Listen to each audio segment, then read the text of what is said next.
ചെറിയ ചെറിയ adventure trekking ഇഷ്ടപ്പെടുന്നവരാണ് എങ്കിൽ നിങ്ങൾ മസ്റ്റായിട്ടൊന്ന് പോയി നോക്കേണ്ട സ്പോട്ടാണ് നമ്മുടെ ഇടുക്കിയിലുള്ള രാമക്കൽ മേട്. മണിക്കൂറിൽ ശരാശരി 32.5 കിലോമീറ്റർ വേഗത്തിലാണ് ഇവിടെ കാറ്റ് വീശാറുള്ളത്. ചില സമയങ്ങളിൽ അത് മണിക്കൂറിൽ 100 കിലോമീറ്റർ വരെ ആകാറുമുണ്ട്. ഇതിന് മുകളിൽ കയറാൻ പ്രത്യേകം പാസോ ടിക്കറ്റോ ഒന്നും തന്നെ എടുക്കേണ്ട ആവശ്യമില്ല. സ്വന്തം റിസ്കിലാണ് എല്ലാവരും കയറുന്നത്.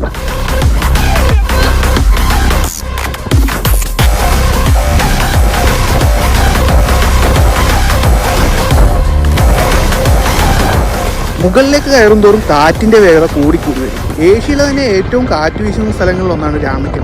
ഇതിന്റെ ഏറ്റവും ടോപ്പിൽ നിന്ന് നോക്കിയാൽ തമിഴ്നാടിന്റെ കമ്പം തേനി ഭാഗങ്ങളുടെ ഒരു അടിപൊളി എയറോപ്ലെയിൻ വ്യൂവും കാണാൻ പറ്റും. സീതയെ അന്വേഷിച്ച് ശ്രീരാമൻ ശ്രീലങ്കയ്ക്ക് പോയപ്പോൾ ഈ മേട്ടിൽ ഇറങ്ങിയെന്നും അങ്ങനെ ശ്രീരാമന്റെ പാദങ്ങൾ പതിഞ്ഞതിനാലാണ് ഈ സ്ഥലത്തിന് രാമക്കൽ മേടെന്ന പേര് വന്നതെന്നുമാണ് ഐതിഹ്യം.